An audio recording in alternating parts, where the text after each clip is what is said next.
You've reached the High Fashion Hotline. Hi. My husband and kids just gave me an executive order. Stylish new outfits now. Where do I go? Get to Old Navy. Old Navy? Yep, get up to 50% off store-wide during Old Navy's big President's Day sale. Up to 50% off store-wide. I won't veto that. Old Navy's fashion-forward jeans start at just $15 for adults, $10 for kids. And colorful fleece starts at just $15 for adults, $12 for kids at Old Navy and OldNavy.com. But hurry, the sale ends soon. Well, just call me Shopper-in-Chief. We're going to Old Navy now. High fashion, Old Navy. Valid 2/12 through 2/20. Select styles only.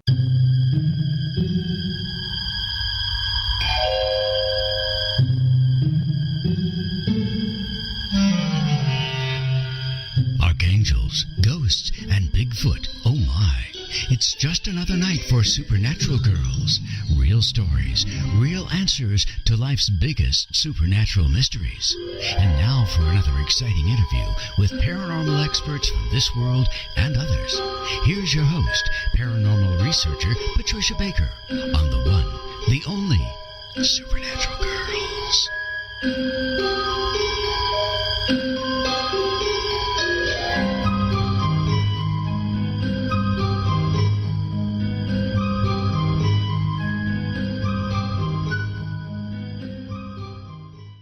Welcome, everyone, to another exciting episode of Supernatural Girlz Radio. I'm your host, Patricia Baker. I am here with my co-host, Patricia Kirkman, PK, and you're back in Tucson tonight. I know what. I miss you. I miss your food. I miss you more, but I miss your food, too.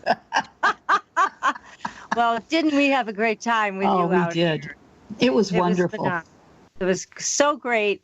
And it's hard to say goodbye, but I wanted to make your stay as comfortable as possible. And that's why we imported those 2-pound lobsters for everybody. And so I forced myself to eat them. It was such a chore. And of course, the wine wasn't bad either. No, the wine was good. The wine was good. It was a wonderful time. Spoiled rotten, and I loved every minute of it. Well, good. We want you out here more often. We'll spoil you more often. How's that? Okay, Is that I'm thinking about it now. Sounds good. Okay. That's good. That was a lot of fun having you here. So we've got so much to talk about. We have an incredible guest tonight. Yes, we do. I'm going to warn you guys, this book, it's called Physicians Untold Stories. It is by Dr. Scott J. Kolbaba. He is an amazing writer, and he has stories here. I had to get my Kleenex out. I really did. They are all amazing, moving stories, doctors touched by the divine and willing to talk about it, willing to share it with us. We're going to bring him on in a few minutes. So get ready. It's going to be a great show, and you're going to learn a lot about how doctors embody this, how they reach out, and how they share their experiences with the spirit. So it's just amazing stuff, isn't it? Oh, absolutely fabulous. It held your attention. It was like watching everything going so fast, and you go, oh, gotta quick, let me catch that one. What did I miss? And then go back to the next one. The book is fabulous. It is so well done. And again, I can't wait to get Dr. Kolbaba on the show. So, but first, we got to check in with the numbers. What in the world's going on? We got retrograde. Well, that's about it. The retrograde's the key to pay attention to right now. Let's face it, as we all know, this month represents everybody's last year. Whatever happened last year, you're getting an opportunity to tidy it up, put it together, and get rid of what you can. But right now we went into retrograde as of the 13th, and we will be in retrograde until September 5th. So unless you're born in a retrograde, we're fair game for electronics breaking down, messages to be transposed, things lost. It is chaotic. Do under no circumstance anything that's legal that has to be put together for the long haul, because it's all going to change. It'll have to be redone, right? That is definitely a case where it'll be redone. And don't throw your electronics away that isn't working right now. Put it on a shelf. Try it afterwards. You might be surprised. It may work again. Well, that's the good part of it. Well, that's the best part of it. But it's difficult because everyone wants it to be just right. And the harder we try to make it perfect, the more we mess up everything. It's just not. Cars, if we take a look at everything's computer generated. Our cars today, I've had 3 people call me today, and I've only been back since last night. They're having problems with their printer, with their cars starting because there's a computer chip. So There we go again. Yes. So everybody's going to have to take a deep breath over the next few weeks until this is over. So here we go, right? That's for sure. Yes. Now, we've got some news about Tucson, of all places, where you are. And it's not good. No, I'm checking my fingers. They have found fleas with the bubonic plague in Tucson. This is not good. No, it is not. No, so we want to stay away from fleas in Tucson, right? To stay healthy. That's stay away from a lot of things. Yeah. It's scary because what's that story? Everything old is new again. This is not one of those things that you want to be new again. No, you do not. No, absolutely not. But then on another brighter side, we saw a story that we have posted on our Facebook page. Supernatural Girlz has a great Facebook page with lots of stories on it about floating crystals. Now, that was a wild story. So for everybody, there are photographs, there are videos of these floating crystals on our Facebook page. Again, go to Supernatural Girlz, give us a like, follow us on Facebook, and you'll get to see all these amazing stories. So go check that story out. It is very, very unusual. It's called Levitating Rocks, and it's at a crystal mine in Arkansas. And they have a whole big story there of what's happening with these crystals. It has really spooked these people. So go check that out. And of course, we have our usual UFO sightings more than ever. Yes. That is happening all over the place, and people with their camera phones are posting pictures, videos, and amazing, amazing things are going on in the world today with UFOs. We don't need disclosure, do we? We already know. So we're all set. With everyone with the camera in hand, you can't hide anything anymore. You cannot. After all, Big Brother's watching regardless, so now let's get the good pictures to go along with it. That's right. So we want to also have you visit creativestrength.us. Tom Palladino is offering his 15-day free scalar treatment. You don't have to give a credit card or anything. Just send your picture over to Tom, and he will do his scalar treatment for you. Again, that's creativestrength.us. So take a visit over there, and we've got some great books on our website, including the one we're going to be talking about tonight with Dr. Scott Kolbaba, which is called Physicians Untold Stories. So we're going to bring Dr. Kolbaba on the show in about 1 minute. Now, let me just tell you a little about who we're talking to tonight. He is an MD. He's in practice in Wheaton, Illinois, and he completed his residency at the famous Mayo Clinic in Rochester, Minnesota. He is the father of 7 wonderful children, and he also has a beautiful Newfoundland dog, and now a kitten we just heard about who wants to be friends with the Newfoundland, or maybe vice versa. But anyways, we're going to find out all about these great stories tonight. So, Dr. Kolbaba, welcome to the show. Thanks, Pat. It's great to be here. Thanks, PK. We're so lucky to have you with us tonight. We really are. We really are. So tell us a little bit about you, because you had an interesting experience starting out learning to be a doctor. You were kind of told you shouldn't be a doctor, right? Yeah, that was a very interesting experience. I started out in pre-med in college, and then I ended up in economics because some of the classes I was taking were what I thought were pretty boring, and people told me that this is exactly what medical school would be like. And I thought, if this is what medical school is going to be like, I'm going to be an economist. So I switched my major to economics. I graduated, and my grades weren't sterling. I wasn't a great student at the time. But I finished school, and I got out and started working, and then I realized one day that I didn't want to do this, and I wanted to go back to medical school. Well, that required prerequisite courses and a number of things, and I applied with only a B average and some poor MCAT scores, the test you take before medical school. And I interviewed with the dean of one of the prestigious medical schools in Chicago, and I thought, this is a great thing. This is one of the most powerful men in medicine in Chicago at the time. And I was really excited to meet with him. And he looked at all my credentials and looked at everything. And we had a nice talk. And at the end of the interview, he said, "Mr. Kolbaba, I'm afraid to tell you, you just don't have what it takes to become a doctor. You should change your career aspirations and get on with your life." Oh, Lord. And that was incredibly depressing for about a week. My wife recognized my bad mood. She tried to encourage me. But after about a week, I thought, well, I can go to night school. I can get some classes. I can get the prerequisites. I'll improve my MCAT scores. And I'm going to do this. And actually, his negative comments were the greatest incentive I could ever have. And I became a student on fire. I studied like crazy. I was studying night and day. I improved my MCAT scores from about the 20th percentile to over the 90th percentile. Got some great grades in my night classes, and I ultimately got in. And the interesting thing about that, Pat, is I decided, you do medical school for 4 years, and you do your residency my specialty, it's 3 years. I did my first year residency at the same institution that he was at. Oh. And it was very interesting. Talk about getting back quietly. Mm-hmm. I was awarded the intern of the year. And guess who had to present the... What fabulous. Justice. What justice there. So that was kind of interesting. I got a kick out of that. And I bet so. Incredible, huh? Oh, my God.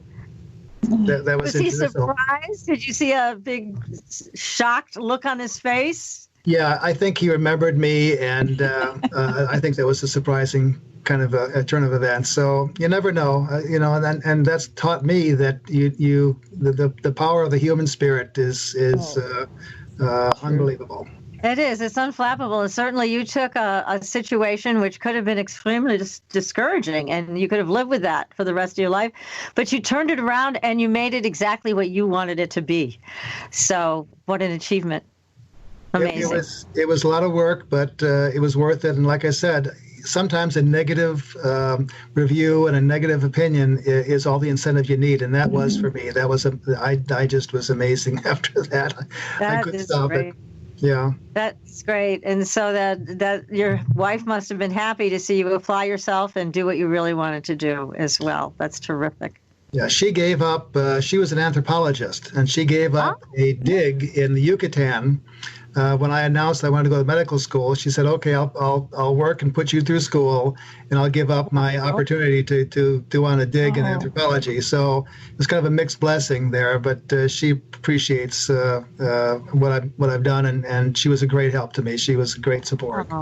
Isn't Sounds that like you're good partners, very good partners. Good team, amazing. Mm-hmm. So now that brings us to this amazing book that you've written that has touched our hearts. Mm-hmm. Just incredible. Now, what made you want to do a book like this, Dr. Kolbaba? What was it that brought you to this place? I always thought writing a book might be fun and interesting. And so I thought I had a few experiences myself that were really a little bit on the edge of normal. And then I had a couple doctors come up to me, and doctors, these are stories that are amazing stories, even to me, and even when I talk about them, I still get sometimes emotional because they're such amazing stories. And I've never heard stories like this before this from doctors. You hear about potassiums and gallbladders and all the kinds of things that doctors talk about with patients and making a diagnosis or missing a diagnosis or whatever. But we don't talk about deep spiritual things like this. But for some reason, after I had a couple experiences myself, a couple doctors started to got me aside and told me these stories.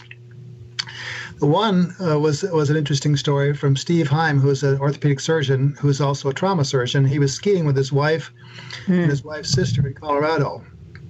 And they found a new mountain they'd never skied down. They were expert skiers.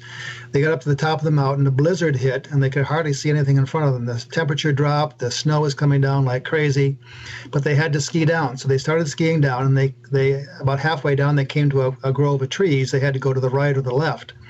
Dr. Heim, Steve went to the right, and the girls went to the left. And they didn't know they were separated for a few seconds until Dr. Heim realized that, then decided to ski back through the trees to get to the girls. And while he was skiing through the trees, he suddenly felt this very, very uneasy and uncomfortable feeling in his chest, like something dreadful was happening, like he was being called on to do something that had life and death proportions. So he stopped skiing. The girls were still waiting for him on the other side. He suspected that, but he just stopped skiing, and everything became silent. The wind was blowing, the snow was coming down, but it was an eerie silence. He could hear himself breathing. He could hear the crunch of the snow, which was very cold on his skis and his feet. He took off his skis, and he stood there for a minute, not knowing what to do. And then he did something amazing and surprising. He started to walk up the mountain, climb, walk. The girls were in the opposite direction, and he's walking away from them, and for an unknown reason. After about 100 feet, he came to a large pine tree with a tree well that goes down to the base of the tree, and then it comes up to the 5 feet of snow that was surrounding the trees. And he stood there for a second, then they looked down, and then he suddenly realized why he was there. Under the tree was a body covered in snow. My God. He brushed off, he's a trauma surgeon, so what a coincidence that a trauma surgeon would happen to be at the site of major trauma. So he brushed off the fellow's face, and he looked like he was dead. He had a gray face. He didn't look like he was breathing, but a trauma surgeon knows what to do. So he put his hand on his carotid artery to see if he had a pulse, and sure enough, he had a pulse. It was a weak, thready pulse, but it was a pulse. So he immediately went into trauma mode. He brushed the snow off this hapless skier that had hit the tree, covered him with his 2 jackets, started yelling for help, put his head down, all the things a trauma surgeon would do. And one of the last skiers down the mountain must have heard his cries for help. And he came to his side and he said, "What can I do?" And Dr. Heim said, "Go down and call the ski patrol as soon as you can find a phone, or get to the lodge, or get someone up here as soon as possible. This fellow's ready to die any minute." About 20 minutes later, a snowmobile with a gurney behind it was driven by the snow patrol, and they came up and loaded this unconscious skier onto the gurney, brought him down to the ambulance waiting at the lodge, and took him off to the hospital. Meantime, Dr. Heim, who's now got tons of adrenaline on board, is shaking with adrenaline and also with cold, and covered himself back up and skied over to where the girls were. They skied down the mountain to the lodge. The next day, he called the hospital to find out what happened to the skier, and they said, "You did a great job splinting his leg. He had a broken leg, and Dr. Heim splinted it in the field with a tree branch and some undergarments, and he's alive. He's well. He's speaking. Wow. There's no serious damage at all. He was unconscious from hitting the tree and hypothermic. Had you not found him, no one would have found him till the springtime, probably." Oh, my God. So, wow. So Dr. Heim said to me about this, he said, I know now that there's something higher than us that has directed me to this skier, because it didn't make any sense that I would be climbing up a mountain in the middle of a blizzard. And he literally saved the skier. It's incredible. Yes. It is fascinating. And that he listened. He listened to something else talking to him about going up that mountain. Because, like you just said, why go up a mountain in a blizzard? It didn't make any logical sense at all. No, it didn't. And away from the girls, so nothing made any sense. He felt so compelled, though, that he told me he could not do anything but that. Wow. And, I think we all get little premonitions and little hints of things, and some of those are interesting and some of those may be meaningful, but someone was shouting at him to climb up that mountain, and he couldn't do anything but. And so that's what happened to him. And after I heard that story and a couple others from doctors that just happened by coincidence, I guess, to come to me, I decided to meet with, now, first, let me back up a little bit. Doctors have patients in every profession you can imagine, including the oldest profession, I suspect. And so I have a publisher in my practice, and I called my publisher up, and I said, "I've got some stories I'd like to talk with you about, because I don't know if they'd make a good book. Can you have lunch with me, and I'll tell you a few stories, and tell me what you think, honestly?" And he said, "Okay, I'll be honest with you. I'll tell you exactly what I think." So we had lunch. I told him a few of these stories, and I was eating and busy telling the stories and eating, and didn't pay much attention to him until he stopped eating. And he sat there for a bit, and I looked up to see what was going on, and he had tears in his eyes. Oh. And his name is Scott, just like mine. That's why I like him so much. And I said, Scott, do you really think these are good stories? And I said, these are amazing stories. You have to write these down. You have to publish a book. And so that's what started and then I would hang out in the doctor's lounge after that and get doctors and ask them if they had any unusual stories that they couldn't explain scientifically. Mm-hmm. And there were lots of stories that doctors don't talk about. And so we don't think of doctors that way also. So you're allowing us an insight with doctors that I don't think we've ever had before. I mean, we think of doctors, as you wrote about in the book, as men and women of science that go by the facts, go by the AMA way. And we don't necessarily think of doctors as having experiences like this. So you've really opened up our world to see this. My world too, because again, doctors don't talk about this. Up until the last 5 or 6 years, I never have heard anything like this before, and suddenly I started to hear these stories, and it was shocking to me and amazing to me. And one of the sections in the book is a section on what I learned about docs and talking to docs about these intimate, deep spiritual stories, which was just a eye-opener to me and amazing to me. It is amazing. Now, is there any room for this in medical school? I think there is, and I think we're seeing more and more studies about things like prayer, for example, and does prayer make a difference in healing, and does a positive attitude make a difference? And I think we're going to be seeing more and more of this kind of thing in medical school. And my hope in writing this book was also that I'd like to get doctors talking about these things more and more, so that maybe that will open a dialogue between doctors and patients, and also in medical schools and medical education. Well, it's an important subject. Yeah. And as you mentioned, and you get from a lot of these stories that you're telling, it's the difference between life and death sometimes. I mean, here's a perfect example that you just gave us of this doctor listening to the divine voice and going in an opposite direction of logic and rationale. And so that has to be, I think, encouraged. And who wouldn't want a doctor like that, who's listening to a higher voice than just whatever you learned in medical school? I mean, it gives us as patients a sense of comfort that that's a possibility. It's interesting, though, Pat, that many of the doctors, when I talk with them, were really afraid to share these stories for fear that they would be criticized for being a little different, for having an unusual experience, for believing in something beyond science. And so that was a great concern with almost every doctor, including myself. I was a little worried. Would my patients say about this? Would they think I was a little strange or different or something and not want to be involved with me in the practice? And just the opposite happened. It was very surprising. We had a launch for the book, and lots of the doctors showed up, and they were treated like returning heroes, that they had opened up that's wonderful. An avenue that has never been touched before. And the reason I think they were is because most people, I'm convinced, either personally or through their families, have had stories of unusual things that have happened to them, their loved ones, someone that had died, that they want to share too. And they have recognized that when these doctors came out with these stories, that it was okay for them to share their stories too. And I hear that in the office all the time. I have people tell me their stories, which are absolutely amazing in many cases. That is so wonderful. So you've opened up a brand new dialogue all the way around for everybody, and how healing it is that you've done this. And oh my goodness, you've got so many wonderful stories here. Now, the one that touched me the most was the story about the woman with MS. Yes. She only had, the doctors thought she's got a week and she's gone. She had been through a lot. She had MS for many years. But please tell us a little bit about that story. I cried so hard. I mean, it was just a great story. This is Barbara Kaminsky, who's a Wheaton resident who moved away this has happened about 20-some years ago. And she moved away.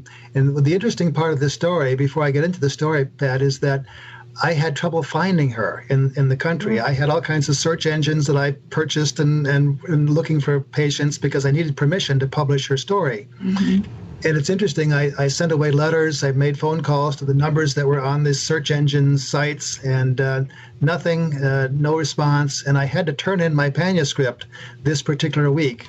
And I was so upset because this is such a great story that I couldn't put it in the book. I would have to withdraw it from the book because she couldn't give me permission. And so all of a sudden, the night before I had to turn the manuscript in, guess who called? Oh, that's supposed to be. Barbara Kaminsky called. She said to me, Wow. Dr. Kolbaba, I got a letter from you about 6 months ago, and I thought I was going to call you right away, but I kind of put it off. And I realized that, it's been a while, and you don't mind if I, call you now. And I said, oh, my goodness, you don't know what a coincidence this is, that you would call. She gave me her permission, and I was able to submit her story. The story is very interesting. She was a young lady that developed multiple sclerosis and had all the complications. She had decreased vision and legal blindness. She had paralyzed diaphragm. She required a tracheostomy, which is a tube into the neck to help her breathe. She had braces on. Ultimately, she couldn't walk. She was having recurrent infections. There was just a whole host of things. And Dr. Marshall, who was my friend that took care of her, finally enrolled her in hospice, which means that he has to certify that she has less than 6 months to live. And when the pastor visited her, Dr. Marshall visited her, they thought that would be the last time they would visit her because she was going downhill so rapidly. What was interesting then, about the same time, a radio show was having prayer sessions for people that were in desperate straits. And so they had they solicited prayers for her. And a couple of days after the radio show, maybe a week or so after the radio show, Barbara Kaminsky was in her bedroom, lying in bed and expecting not to live for very much longer. And her aunt came in with this big bag of letters that for people that had offered prayers for her, and it was so heavy she could hardly carry it. She brought it into the room, and they sat talking, and they were really pleased that everyone had said a prayer for her that had heard the radio show. And all of a sudden, she heard a voice in the room that no one else heard. And the voice said, young lady, something like, young lady, get up and walk. She immediately said to her aunt, I heard the voice of God tell me to get up. And then she got out of bed. She stood up. She took her braces off. The occupational therapist that was there ran up to her and said, you can't take your oxygen off. You're not going to be able to breathe. And Barbara Kaminsky took her oxygen off, walked into the next room. Their parents were there. She was so excited that she was able to sit and stand up. She bounced on the couch about 20 times, up and down and up and down. The parents were crying. They offered a prayer of thankfulness that she was literally cured. She wasn't short of breath. She was able to breathe well. Her vision came back. Her strength was back. She even did some ballet moves that she had remembered from high school in the room for her parents. The next day was church in the evening. They had church service in the evening. And Barbara decided to go to church, and she was very, very spiritual, very religious, and very closely connected to all the people in the church, including the pastor, who had been to visit her a couple of days before and felt that she was not going to live for probably more than a week or so. And so she didn't have any clothes to wear because her mother had given all of her clothes away because she knew she would never wear clothes again because she was so sick. So she had to borrow some clothes from the neighbor. And that's why she became late and going to church. And when she entered the church building, she stood there for a minute in the foyer where the pastor could see her. He was doing some announcements at the pulpit, and he just stopped talking. He couldn't speak. He thought he was seeing a ghost. And she walked into the church. Everyone turned around to see her, and there were whispers all over the church. Is that Barbara Kaminsky? I thought she was dead. I thought she was in hospice. And suddenly, as if directed by a mysterious divine hand, the whole congregation began to sing Amazing Grace. Can you imagine a person who had expected to die, the whole church singing Amazing Grace, and the pastor standing there not able to speak? He was in such shock. So such incredible. I mean, this one got me. Makes you want to cry. I know. It just, oh my goodness. I mean, it's like something out of a movie, but this really happened. I mean, this woman was healed. I mean, from death's door. She was taken back into life, and to show up at the church like that and walk. I mean, this is a woman who couldn't walk. She was bedridden. I mean, walk into the church. Unbelievable. I mean, just, I mean, this is what gives people hope. This is what does it. Sure. Oh, my goodness. My goodness. And what a beautiful story. And thank God she called you to give you permission so we could all read it. Oh, goodness. What a quote coincidence, huh, Pat and PK? That's some kind of coincidence, I'll tell you. That was no coincidence, huh? It was all part and parcel of it. She decided after that experience to dedicate her life to helping others, and she indeed has. Over the last 20-some years, she's married to a minister out east. She's dedicated her life to helping her congregation, and she does a youth program, and she does amazing things to help people, and she's dedicated her life to do that. A shining example of spirit in action. Well, we're going to take a short break, everybody, so just stay tuned. This is a memorable show, so we will be back in just a few minutes. You are listening to Supernatural Girlz Radio. We'll be right back. Welcome back, everyone, to Supernatural Girlz Radio. I am your host, Patricia Baker, and I'm here with my co-host, Patricia Kirkman, PK, and our incredible guest. We are so honored to have with us tonight, Dr. J. Kolbaba, who is the author of this book that is amazing. Yes. In case you're interested in what it looks like, it's quick to find. Here it is. Miraculous experiences doctors are hesitant to share with their patients or anyone. And somehow, Dr. Kolbaba has managed to gain their trust and have them speak out about these experiences. So good for you, Dr. Kolbaba. Now, I've got a question here. I think you've already answered it, but I'm going to bring it up again because it's an important one. Christian is writing, is Dr. Kolbaba still actively collecting more stories from patients? Absolutely, yes. I'm writing another book, and we are working on a television series, so we'll need some stories for the television series too. So we'll.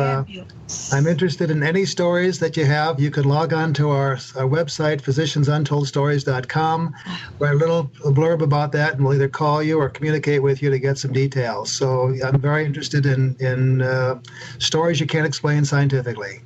Oh, that's terrific. Fabulous. Yes. Terrific. What a fabulous gift to the public. Yes. Wonderful. Wonderful. That is for sure. Here is a statement. This is an interesting one from Sky33, who said, I have heard that voice, the voice that we were just talking about that Barbara heard, in March of 2000, when the doctor said, without surgery, I will die very soon. You've reached the High Fashion Hotline. Hi. My husband and kids just gave me an executive order. Stylish new outfits now. Where do I go? Get to Old Navy. Old Navy? Yep, get up to 50% off store-wide during Old Navy's big President's Day sale. Up to 50% off store-wide. I won't veto that. Old Navy's fashion-forward jeans start at just $15 for adults, $10 for kids. And colorful fleece starts at just $15 for adults, $12 for kids at Old Navy and OldNavy.com. But hurry, the sale ends soon. Well, just call me shopper-in-chief. We're going to Old Navy now. High fashion, Old Navy. Valid 2/12 through 2/20. Select styles only. The voice told me in a very strict way not to have the surgery. I heard it 3 times. Bottom line, I'm still here. And I no longer fear death. What a wonderful story, huh? It's a great story. It's a great story. I think funny things happen to us in this life that we can't explain, and I think it all points to something that's higher than us. Most of the docs call it God. You can call it whatever you like, but I think there's something else out there that we can't explain, but we get touched by that hand periodically, and it's amazing that happens. Now, you've personally been touched by that hand. Tell us about that for you. What happened? Yes.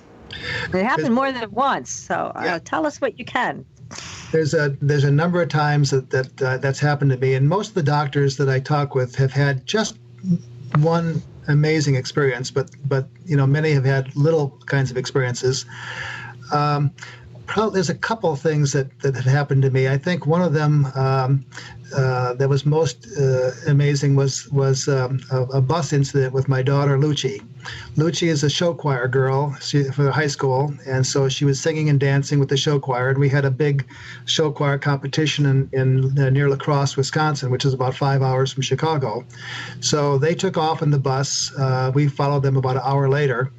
And about an hour into the trip, or maybe a little longer, we got a phone call from Lucci, and she sounded a little strange on the phone. She has a cell. All the girls have cell phones, obviously, as you know.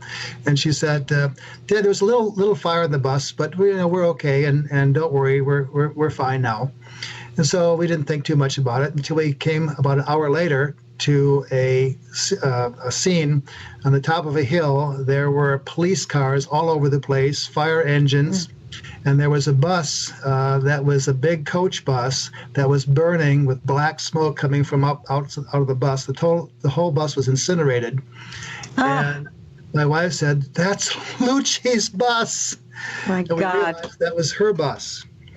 And we found out later that what happened was that there was a flat tire at the back of the bus that the bus driver and no one recognized. They heard a bang and then nothing happened. But the rubber from the tire must have caused enough friction to cause a fire. The bus driver, when he realized that, pulled the bus over.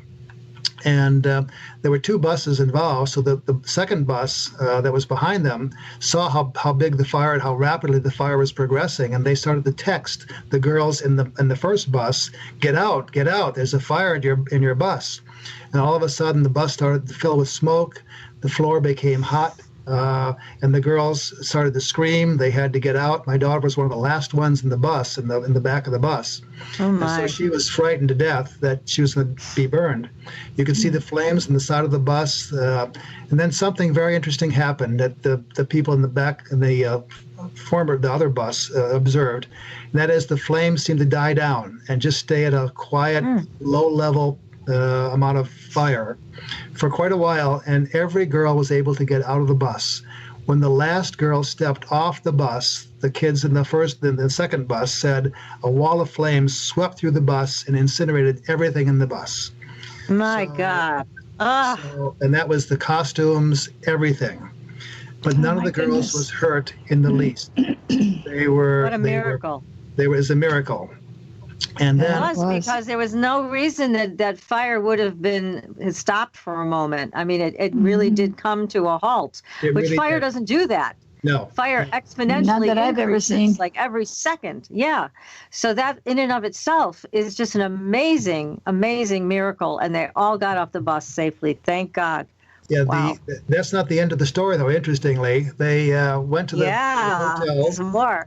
That night. I got in about 2:00 a.m. and we thought, oh, this is too bad. Everything was burned up in the bus, the costumes, the underclothes, everything, except the instruments. And the choir director, we expected, she made an announcement. We were expecting to say, pack up your things. In the morning, we're going to take off and go back home. But she surprised us. She said, we're going on stage. Whatever we can do, we're going on stage tomorrow. We're going to compete.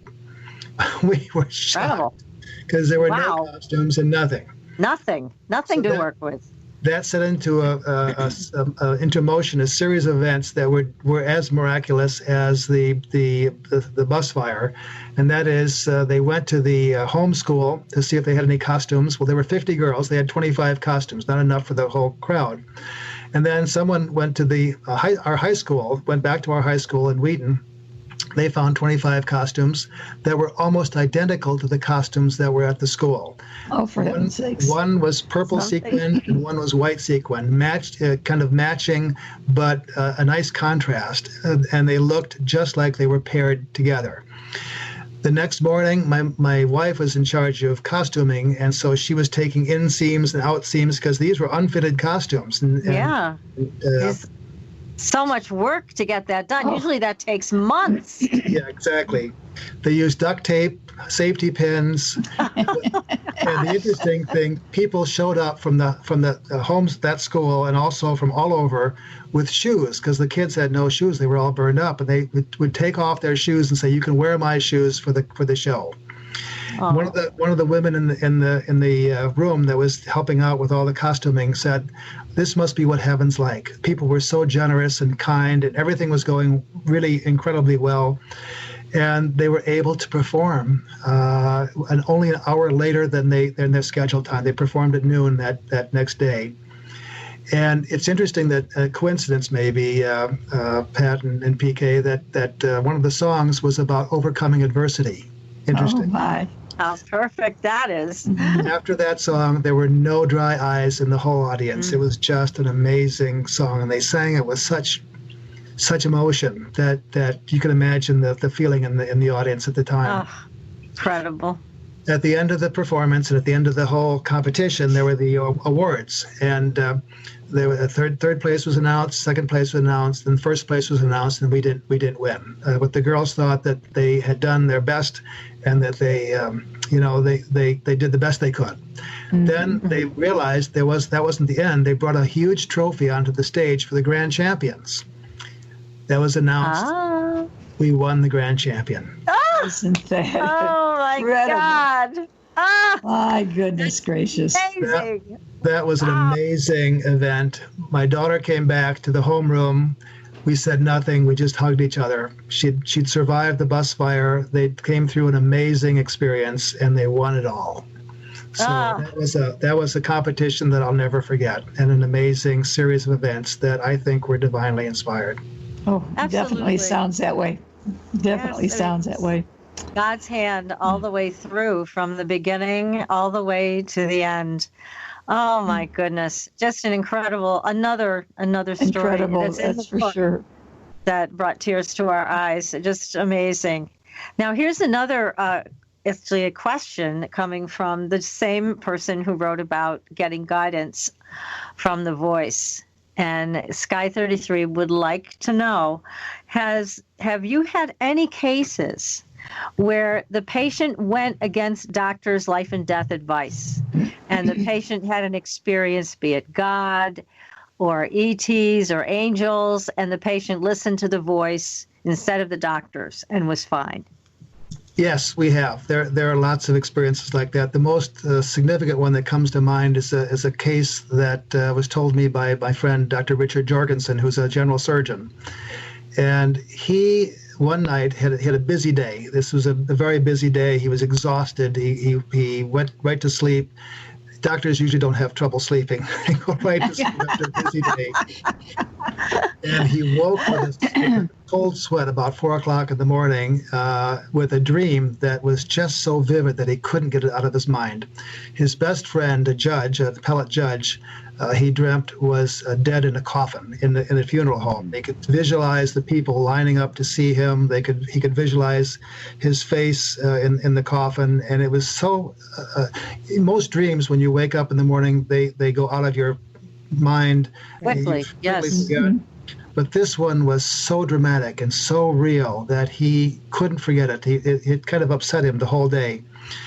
A few months before that, he had been talking with someone that told him that if you have a dream, the earth spirit tells you if it's a dream about someone else, you have to tell them.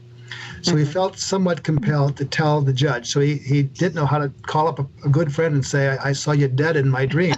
Oh, really? Thank you very much. How do you do that? Yeah. Right. That's the same response that he got when he called the judge. He said, my friend, I had a dream about you last night, and I dreamt that you were dead. And the judge laughed, and he said, that was kind of a crazy dream. But Dr. Jorgensen said, if you would do just a favor for me, just get a physical, make sure that you're healthy, that you're okay. And the judge said, well, that wouldn't be unreasonable. I can do that. I've not had a physical for many years, and I've been negligent, and I should get a physical anyway. So he did. He went to a doctor that we all know very well, got a physical. Was perfectly fine. His heart was good. His blood tests were fine. EKG, chest X-ray, all the tests you do for a physical were perfectly fine. The doctor even told him to don't listen to this crazy surgeon, Dr. Jorgensen, anymore. Oh, no. Because he doesn't know what he's talking about. You're perfectly fine. There's nothing wrong with your heart. Go on, live your life, and be fine. Well, he thought that was okay, and then when Dr. Jorgensen heard that, he got that sick feeling in his stomach again that there is something that he needed to do, that this wasn't right, that the dream was too vivid, too real, and too emotional. So he called him up again, and he said, Judge, I know that you did what I said you should do, but I'd like you to do one more thing. Could you just see my cardiologist, just humor me. Just one visit, see him, and then I'll leave you alone forever. I won't talk about this ever again. And he felt somewhat guilty because if nothing came of this, he'd feel a little strange trying to force him to see more doctors when he didn't need to. Yes, exactly. So the judge went to see the cardiologist. The cardiologist did a stress test and some other tests. He failed the stress test badly, was put in the hospital for an angiogram. The angiogram showed a major lesion called the widowmaker, which is the main artery that supplies virtually the whole heart with blood, and multiple other lesions that were very, very dangerous. They took him to surgery the next day because they were afraid to wait longer than a day because he might have a fatal heart attack just in waiting. He did a bypass. He lived for many, many years after that. Was very thankful to Dr. Jorgensen for listening to his dream and listening to his intuition, and going against the voice of the very excellent internist that had seen the judge and advised against him having anything else done. So there's a case. It's just beautiful. It's such a beautiful story. And again, it's a great, great lesson to all of us to keep following that voice, because here he had gone to the doctor once and everything was fine. Yes. So it would have been easy for this doctor to drop everything at that point and say, okay, I just must have had a weird dream, end of story. Yes. But he kept listening internally to that voice that said, no, there's something else here. And that is a good rule of thumb, is that if there is a dream that is that vivid and makes sense, in that dream, it makes sense. He was seeing a body in a coffin and people lining up to go view the body. I mean, that's not usually what you see in a dream. I was a dream therapist for years, so I know you usually have very disjointed, disconnected images. Yes. And when the images follow a line of thought that's very much in line with everyday life, you really need to pay attention. Thank God he did. Wow. Yes. And, one of the themes, there's some themes that emerge from a book. I just collected a bunch of stories, and I didn't have any specific requirement for the stories, except they had to give me goosebumps or make me cry out of emotion. And those are the stories I included in the book. But it was interesting that many of the stories involved people listening to a little voice or the emotion or a premonition. And I think that became a theme that I hope people listen to. I hope that people realize that if they see a stranger and across the street and they have this voice or some intuition that says, I need to go meet that person or talk with them or do something, at least listen to that and pay attention, because sometimes I think those are things that are more than just a little feeling. I think those are things that someone upstairs is telling us that there's something that we need to be doing, and then we become a servant of a higher power. And that's where the real power is. And it's so important to know that there are doctors that are listening to that voice, because I mean, it's, you guys have men and women in the medical field, you have such a tough job. You're trying to figure out these medical mysteries. And I think lots of these illnesses are becoming more mysterious, especially the autoimmune group. Yes. As we go forward. It's very tough to diagnose a lot of these things. Yes. So, when you have that connection with the higher power, then you have an advantage. And it must give you some comfort as a doctor that you have that advantage. I think we still obviously believe in the scientific method. We believe in modern medicine and the use of radiology and all the things that we have at our disposal. But there are some circumstances where you just have some feeling or I think directed, and you don't want to do any crazy tests or anything like that. But I think if you have those feelings, I think we should listen to them. My partner, Dr. Boren, is a good example of that. He tells stories about pre-oping a fellow that had was going to have a total joint surgery. And he felt that he was cleared for surgery, and then he had this voice nagging in the back of his head, this guy needs a stress test, So he finally called him up and said, I've got this feeling you just need to have a stress test, and I'm sorry to have to put you through this. And so he did. He had a stress test, and he flunked the stress test again. Oh, no. Bypass surgery that saved his life, because had he gone to surgery, he probably would have not survived the surgery. So there are things and that we can't explain that I think help guide us at times. But again, most of us, most doctors believe in the scientific method, believe in all the things that we're taught in medical school. But there's a dimension here that is a little beyond that I think we just need to pay a little bit of attention to. And I'd encourage other people to pay attention to their feelings too, in certain circumstances. Well, I think that's great advice. And it's great advice for patients also, because that goes both ways. It's not just the doctors that can tune in to the higher power, but it's also patients. And as Sky 33 brought up, he listened, or she, I'm not sure, to that loud voice that said, don't have the surgery, and it turned out to be fine. So, yeah, we need to work together, I think, patients and doctors as team players, so that we can find the best treatment and the best answer to some of these medical mysteries. And everybody's different. You know that better than anybody, right? Yes. It's scary when you take a look at the things that we're given information about and how often we disregard it. And when you follow through, it's just like a blessing, such a blessing. Yeah. It is. And again, we're not given direct information on everything, but there are times when I think we need to pay attention to some of the things that are telling us in the back of our head.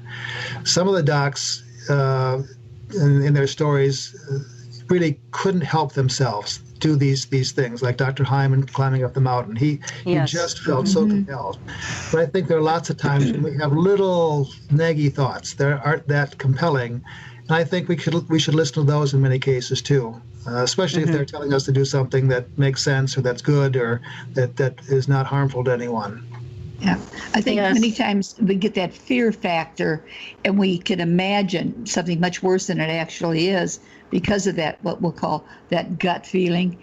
Yes. And if we really pay attention to it, it gets us out of harm's way. Right. I think it does sometimes, yes. Yes, it does. It gives us a whole other insight to some of these medical conundrums that we're facing today.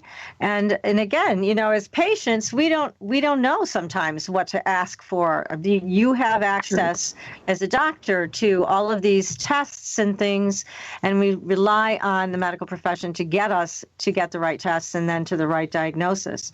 But I think in this day and age, it takes more, even though our tests have improved and we have more technology than we've ever had before.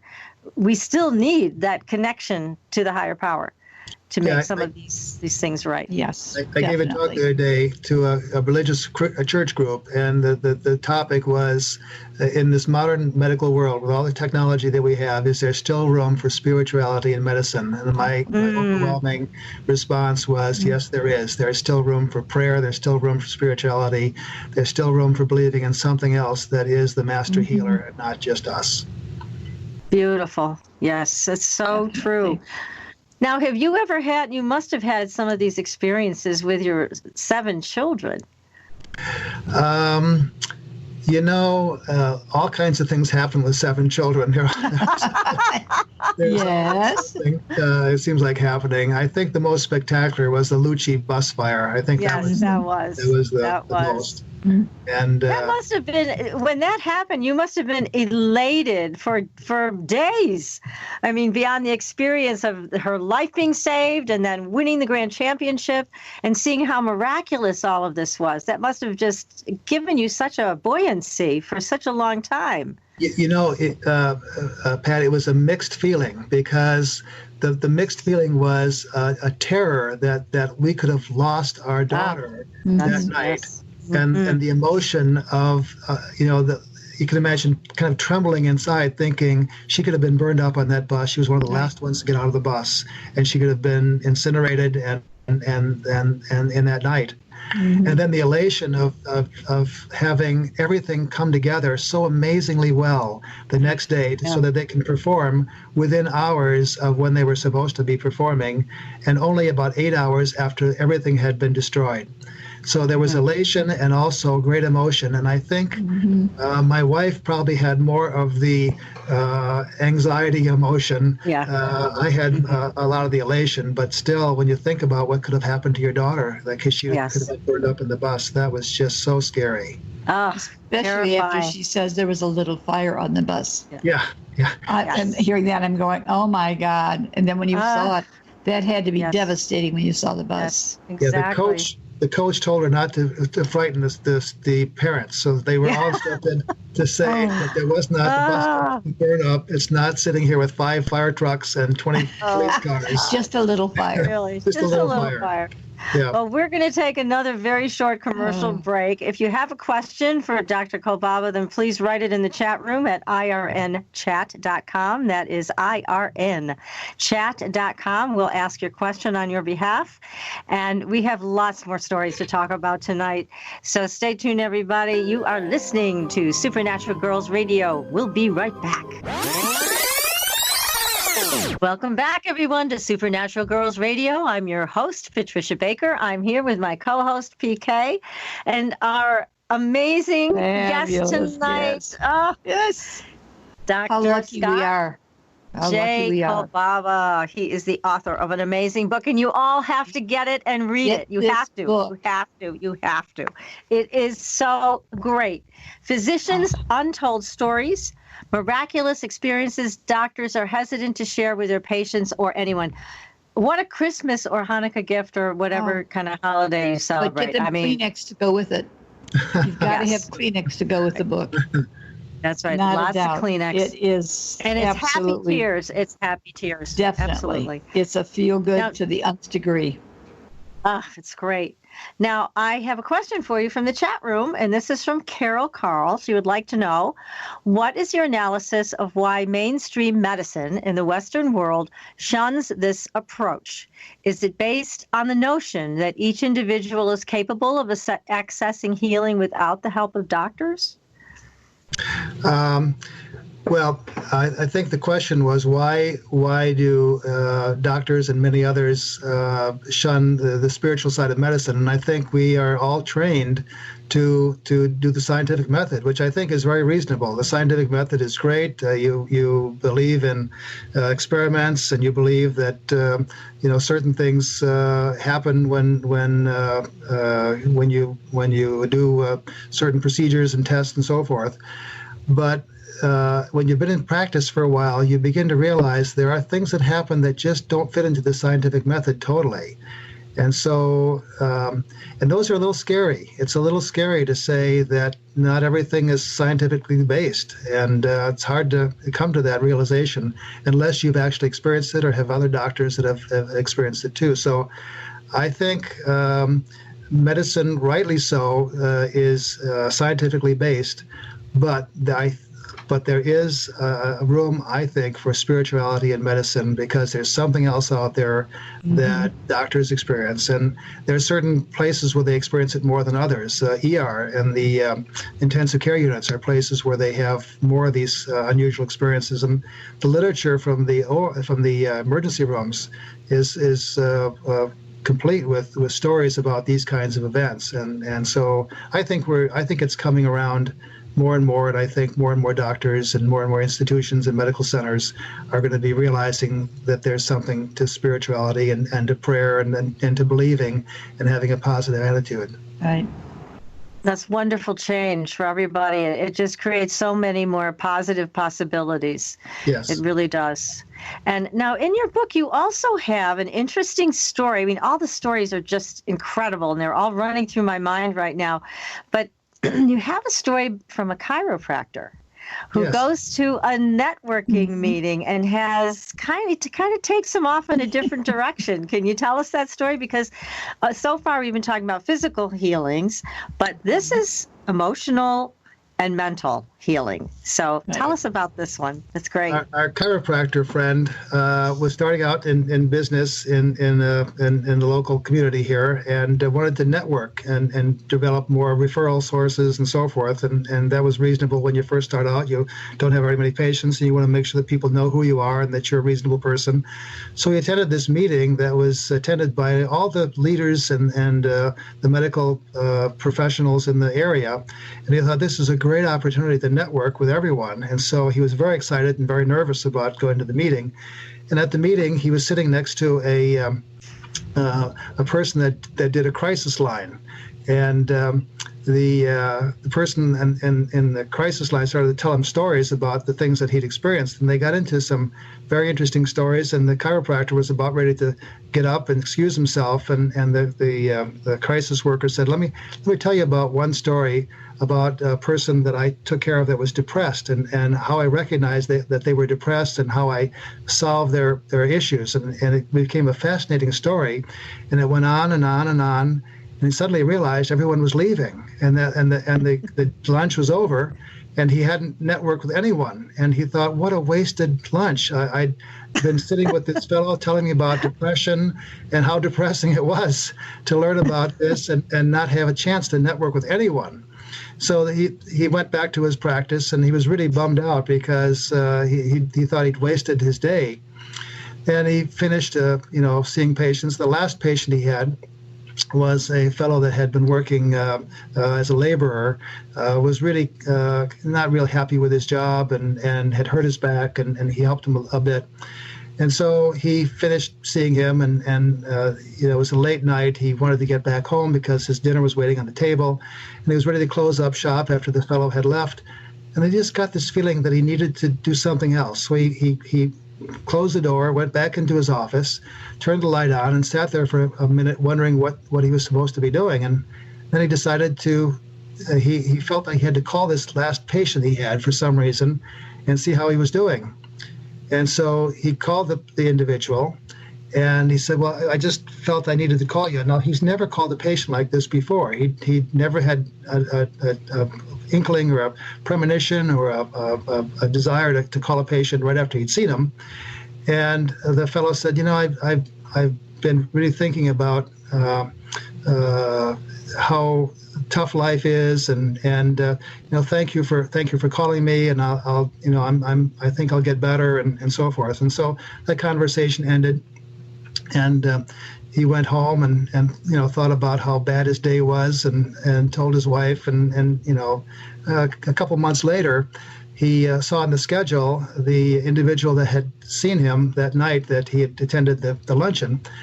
And as soon as he walked into his exam room, he broke out in tears.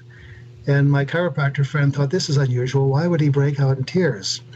And he said, when you called me that night, I was ready to commit suicide. I'd had everything laid out on the table. I was ready to take a bottle of pills, and I had to put the pills down as I reached for the phone to talk with you. And your demeanor and your kindness and your discussion with me made me reconsider what I was going to do. And I decided then that maybe life was worthwhile. And I decided after I talked with you to check myself into the psych unit, and you literally saved my life. And suddenly my chiropractor friend realized that a day that he thought was the worst day of his life may have been the best day of his life when he saved an individual's life who came to him very depressed. He intervened using some of the same techniques that he had learned that day at the luncheon. So what a coincidence that it was that he had happened to talk with a crisis worker and then faced exactly the same type of crisis and was able to talk this individual out of committing suicide, even though he didn't know that at the time, and saved a life. So. What a beautiful experience. Yes. And how often do we all walk down a path where we think something didn't turn out the way we wanted it to? But here we go. This man saved a life. I mean, just incredible story. Yeah, there are times in everyone's life. You've reached the High Fashion Hotline. Hi, my husband and kids just gave me an executive order. Stylish new outfits now. Where do I go? Get to Old Navy. Old Navy? Yep, get up to 50% off store-wide during Old Navy's big President's Day sale. Up to 50% off store-wide. I won't veto that. Old Navy's fashion-forward jeans start at just $15 for adults, $10 for kids. And colorful fleece starts at just $15 for adults, $12 for kids at Old Navy and OldNavy.com. But hurry, the sale ends soon. Well, just call me Shopper in Chief. We're going to Old Navy now. High fashion, Old Navy. Valid 2/12 through 2/20. Select styles only. I'm sure that we have days where we think we didn't do anything good, that we just got through the day, and in retrospect, you may realize that you did something that was truly amazing. Yes. I had an experience once in the office. It was a strange experience. One of my patients had a bad cancer and was admitted to a different hospital, not the hospital I attend. And he called me up while he was there, and he said he was, and this was a day like no other in my office. It was a crazy day. I was an hour behind. There were patients all over the place. Everyone was mad at me for being late. And so, of course. Of course. Yes. So this person calls me up and he says, Doc, I'm at this other hospital. I know you know that, and so forth. And I did. And he said, I need to know if I'm going to die or not. And I thought, I wish I had more time. I didn't say that to him, but I'm thinking to myself, I wish I had more time to call his doctor and talk about it and so forth. But yeah, you make some time. And I called his oncologist and I said, what's going on? What are his numbers? And he told me what his kidney function was. He was basically in renal failure. He was going to die in the next couple of days. And so I called him back and I said, I'm sorry, John. And it was hard for me to do this in the middle of all this craziness happening around me to really, and it's hard to say to a person, you're going to die. And I had to tell him directly, you're going to die in the next couple of days. And I felt so bad about doing that. And that was the icing on the cake for a horrible, bad day. Yeah. He did indeed die within the next couple of days. And a week later, I attended his funeral. And as I walked into the funeral home, the entire family came up to me and hugged me. And I thought, what did I do to deserve this? And they said, thank you for telling John that he was going to die, because when he found that out, he suddenly became at peace with himself.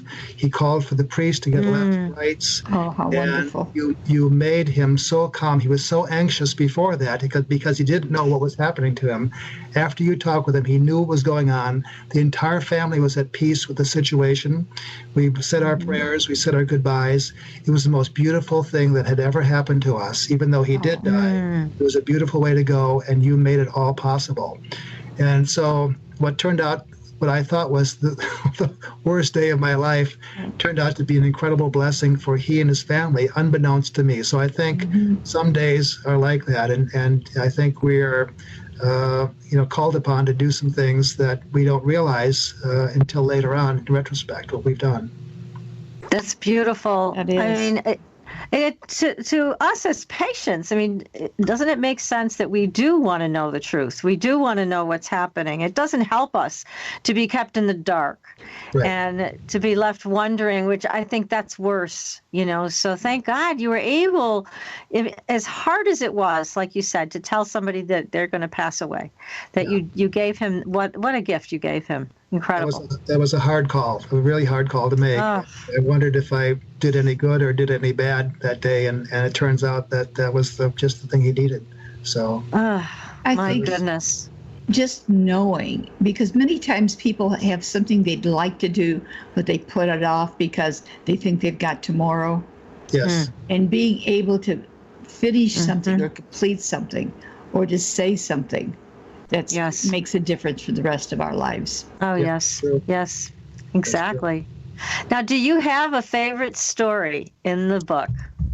Oh, there are a couple of favorite stories, but I've got a kind of a strange one that's my favorite story. And okay, let's hear it. That's my Grandma Hanlon story. Grandma Hanlon was a grandmother for Dr. Heitzler's wife, Joan.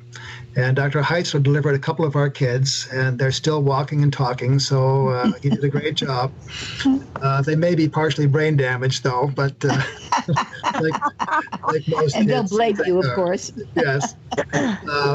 But Joan became very, very close to her grandmother, Grandma Hanlon. Grandma Hanlon was a midwife who delivered lots of babies over her career, and she was an incredibly spiritual person. She would work for free if a family couldn't afford her, and she'd stay with the family for a few weeks after the delivery to help out with the baby. And so she was an incredible person. And she eventually got old and had to retire from delivering babies. And she then lived with Joan, who was a little girl at the time, and her mother. And Joan would say, if I could make it to Grandma Hanlon's lap and I was in trouble with my mom, I know I'd be safe. So Joan was delivering her fifth child. The Heitzlers, I think, have 8 children. This was her fifth child she was delivering, and the delivery went pretty well. Dr. Heitzler was there because he's an obstetrician, but he refused to do the delivery. It was his partner that did the delivery. And everything went well until after the delivery, there was a minor complication. They had to do a minor procedure on the uterus, and Joan was in a great deal of pain, so she asked for some pain medication. And at the time, trilene was the drug to use. That's a drug administered by mask, and that puts a woman into a deep sleep. Mm-hmm. And then when they take the trilene off, they wake up. So they were about ready to put the trilene on Joan's face when she suddenly saw her grandmother, Grandma Hanlon, walk into the room, who stood at the foot of the bed with her typical polka dot dress and her hair up in a bun and her old lady shoes and her white sweater vest that she liked to wear. And she shook her head to Joan, don't take the trilene. And Joan didn't understand why, but she listened to her and pushed the trilene away. Well, no one realized that Joan had eaten a very large meal right before her delivery. And about a minute after she pushed the trilene away, she vomited the entire meal. And she'd been unconscious. Oh my word. With the mask on, she would have aspirated, and it could have been very serious or life-threatening. Could have died. Yeah. She would have died. My goodness. Mm-hmm. So Joan says she made it back to Grandma Hanlon's lap one last time, overcoming time and eternity, because Grandma Hanlon had died 22 years before. Oh my goodness. Isn't that something? That's one of my favorites. Yes, I can see amazing. Why. Yeah. Yes. How wonderful. Love overcoming all barriers there. Yes. So they were very close. That's and fabulous. She saw her saying no to the anesthesia. Yes. And she knew this is not for me and pushed it away. Saved her life. Oh, it did. Incredible. It did. Amazing. Yes. Yes, we have so many of our people in the audience who want to know, can I see somebody who's passed? Can I look forward to seeing a loved one, in a dream or something? And here's proof. Here's a wonderful story that it did happen, and it saved Joan's life. It's just incredible. There were a number of stories that came out. And again, I didn't select these stories for any particular cause. I just selected the ones that I thought that touched me so much. But there were a number of stories that happened to come out about people that had passed, that had participated in our lives. And one of the ones that I like so much, my editor didn't love this one, but I love it, and I had to put it in the book. It's about, it's a dime story. And yes. Steve Graham is an ER doc that told me the story, and he was seeing a person in the emergency department who had an abdominal complaint, but he noticed on his arm was tattooed a dime, and he thought this is a little unusual, and he didn't want to be too prying, but his curiosity got the best of him, and he said, I noticed that dime on your arm. What's the purpose? What's the reason for that dime? He said, my son is a great coin collector, and he loved to collect coins, and his favorite coin was a dime.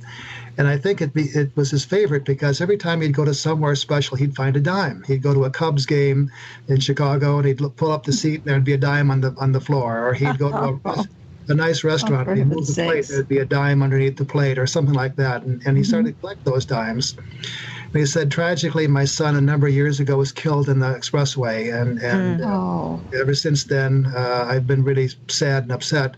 But I found dimes in special places, and now I'm finding these dimes all over the place, and they occur when there would be a special event that my son would love to be part of. And he said, so I had this dime tattooed on my arm to let him know that I know that he's looking out for me and that he participates in my life, and I want him I want to show him that I know that, and that's why I had this dime tattooed to my arm. And Dr. Graham thought that was a nice story, and he wished he could believe it, but he didn't say anything derogatory, but he just couldn't quite believe the story like that. And so he finished seeing the individual and sent him on his way, and then went back to the doctor's dictation room, which is only open for doctors, and was about ready to pull out the chair and sit down and dictate the note. And there was something shiny on the floor when he pulled the chair out. He looked down. Oh, my word. A dime. There it was. Amazing. And he said to himself, thank you, Robbie, Robbie was the name of the boy. Thank you, Robbie, for helping me believe. Oh, how special. That is great. The interesting addendum to that story is my wife, as I mentioned to you before, is always my editor, my initial editor, and she'd tell me if the story was good or not. And she read that story and thought, this is a great story. I love this story.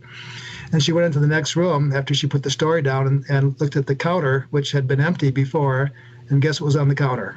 Oh my word. Oh, my goodness. Oh, how fabulous. Yeah, that was interesting. So transcending time and space. What a beautiful message. That's a beautiful message. Yes.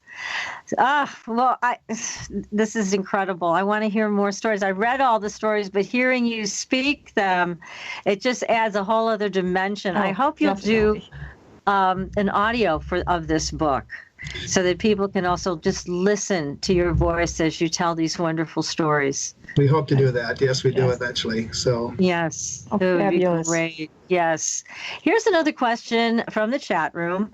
They want to know, do you have a sense of what percentage of patients want to know if they are facing imminent demise? Is that something people generally want to know? I think they do. I think most people, if they are really close to death, want to know that they are.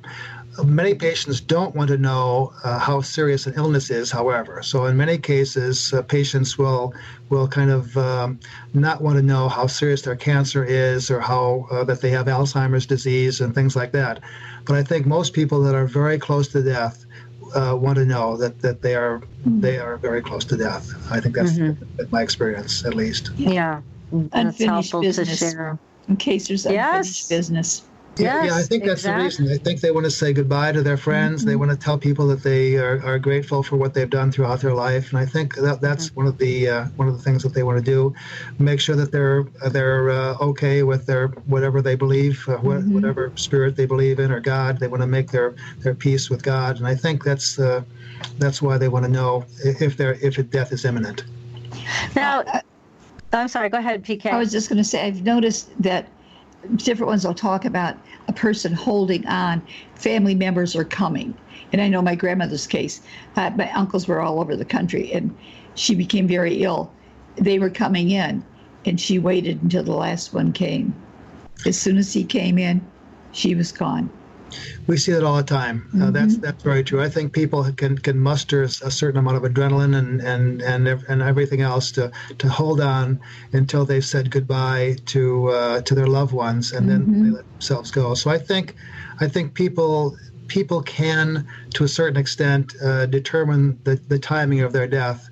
And I think that's a very, very common occurrence, that I'm waiting to see my uncle come back, or my child, or whatever, from a long distance, and then within hours or a day they're gone, and we see that all the time. So it's amazing, and so grateful that they could make that connection. Yes. It helps a lot. Now, have the doctors that you've spoken with, has anybody seen a spirit leave a body upon death? I don't know. I've not witnessed that. I don't think the doctors have mentioned that to me. So some people have said that they see that, but none of the doctors mentioned that to me, and I have not witnessed that myself. So. Yeah, it's an interesting occurrence. I guess people have tried to measure the weight of the spirit and things like that. But certainly some of these physicians have seen other spirits, right? Have seen other entities come into a room, or something indescribable happens. Does a room get colder, or do they feel something they just can't explain, that there's a presence?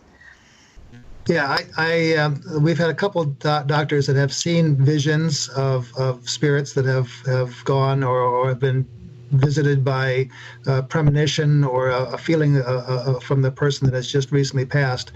There was nothing about a cold room or anything like that. My one doctor was very close to a missionary doctor, and the missionary doctor always wanted to show her that there was something into the afterlife, that when people die, there is something that they go to. And he said he would always, as the crowning example of his missionary life, he would show her that. And he happened to die one day when she was on vacation, and when she was going into the to the hospital one morning, he appeared to her in a vision, and she said that his countenance was that of one that had satisfied himself that he had done the crowning thing of his whole career. That he had shown her that there is something after this life after death. That's beautiful. Well, Dr. Kolbaba, we cannot thank you enough for joining us this evening. This evening has just gone way too fast. Yes, it has. Again, we want to urge everybody to purchase your wonderful book, Physicians Untold Stories, Miraculous Experiences Doctors Are Hesitant to Share with Their Patients or Anyone. And if you have a story to share, then please reach out to Dr. Kolbaba. He wants to hear it. And we'll be back next week, everybody. We have Betty Andreasen Luca and her husband, Bob Luca. They have a new book out, Lifting the Veil. They're going to debut this on our show next week, everybody. So we'll be back. Until then, we'll see you on the Blue Highway. Good night, everybody. Good night. Good night.